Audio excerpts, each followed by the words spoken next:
and welcome to The Legend of Zelda Link's Awakening, a Let's Play by Link6616. This will be a very short episode, as all we're going to do is very quickly get ourselves to Turtle Rock, which is, from here, not a terribly demanding situation. As Turtle Rock is very conveniently on the top of the mountain. So, we're very near the end of the game. And before we finish, I do want to emphasize that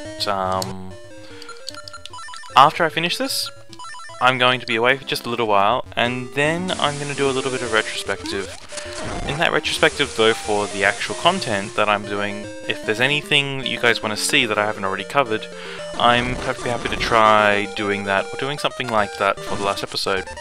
Whether it be a little secret area, or getting some pieces of heart, what have you. Because I do want to think over what it's been like Let's Playing and discuss what kind of activity that is, what I sort of learnt about playing Zelda again, and general thoughts on how I approach things and how I might improve things next time. Because I think even though that's really something more for me than you guys, it is quite interesting, I think, looking at what someone's own opinions of their media are. As well as also, sometimes it's obvious what you think it is to improve and what I don't even consider. Anyway, so Turtle Rock is final dungeon. We spent quite a lot of time together so far. I haven't looked at the total hours, but, you know, you spent a good probably 4 hours at least now listening to my voice. Isn't that kind of horrifying? Yeah. I really don't have a lot to say. Oh, the rooster's gone. That's kind of a little bit sad, isn't it, actually? Because that rooster's so good. I could get through nearly everything with just the power glove and the boomerang. Not that there was much else I really needed, because it would have just been a few odd switches to Rock's Feather, but these things happen. Poor rooster. Wait, this isn't the right way, is it? I don't remember now. Time to check. That does not look like the right way, although that looks like a camera shot.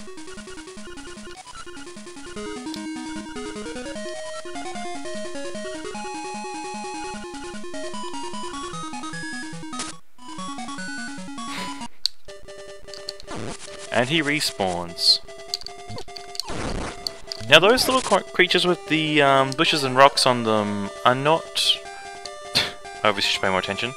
Are not something I've really talked about much. If you just go generally exploring throughout the game, they're significantly more annoying because you actually run into them many more times. In this playthrough, they crop up occasionally, but mostly I've just walked straight past them.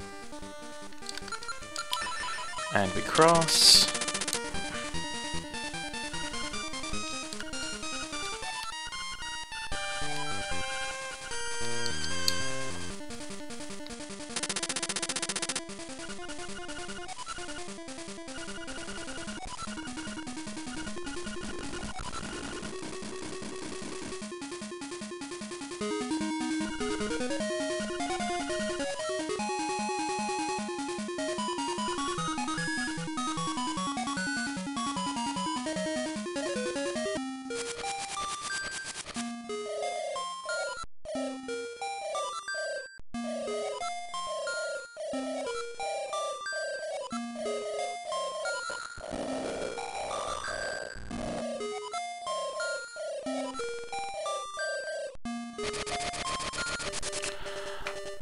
I'm unsure what I think about the Allison narrative device. I mean, he's basically just a...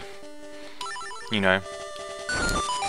well, he's an exposition device, primarily. And he's not really much of a character, you know. We don't really know anything about his motivations. He's just conveniently always telling us things. At the same time... I don't know... he is pretty direct and blatant. But I think there's something just right. I think there is something that works about him. Maybe that's nostalgia. Maybe that's just not wanting to be too critical. But yeah, I'm really not on the ball today in terms of discussion, but I feel like I've almost started to run out of things to say about Link's Awakening. Especially in the overworld, although I've even covered that I think the overworld is actually pretty coherent. Well, not coherent. It feels like there's a good sense of logic to where things are, and there's sufficient space to make it feel wide and tall. But in actual fact, you can cover the width and breadth of the world relatively easily. And the fact that this island has no northern beaches at all is weird, but you never question it. There are no eastern or western beaches either. But yeah, let's actually talk about the map a little bit. You know, as you can see, rapids are only a 4x4 space, but it feels quite big. And here's the face shrine up here. I think this is the face shrine anyway. No, Camlet Castle. Wow. That's right, face shrine's down here. You know, face shrine's down here. Animal villages are only a few squares down. Catfish is more. You know, very short. You know, it's all very, very close to each other, despite it feeling like a relatively large world, which I think you've got to commend them for. They've used their space pretty efficiently, and I do think that a lot more games could benefit from making their space work for itself more than one time. You know, giving areas enough things to make them worth visiting twice, but not forcing you to just backtrack, because as you saw in regards to like the face shrine, I was able to very easily take a very different direction there, seeing more of the world. But there are multiple other reasons that I may want to explore the area to the animal village. Because backtracking is actually a pretty interesting issue. Because, you know, we associate backtracking with just... Actually, I'll stop there on backtracking. I'll return to backtracking in a moment. So we never talked about the phone system. The phone system is basically an additional way to give advice. So,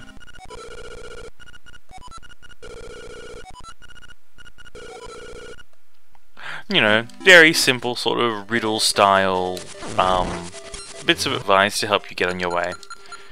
You know, we've already arrived at Rooster, so putting something to life is pretty self-explanatory, I think.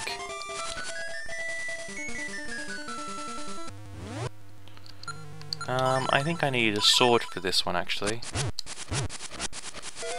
Anyway, so on the topic of backtracking,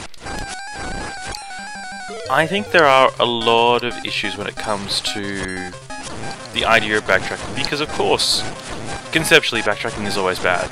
You know, backtracking is the idea of repeating content, but when that backtracking involves using that content in a very different context, I think backtracking is a very different beast entirely, because while you're using the same assets and materials as such, you're not actually reusing the gameplay. You're not actually forcing someone to repeat the same actions, you're forcing someone to repeat the same environment, which is a bit of a difficult distinction. Hopefully, I might talk about that a little more in this dungeon, or maybe in the ending episode. Anyway, I've sold enough time here.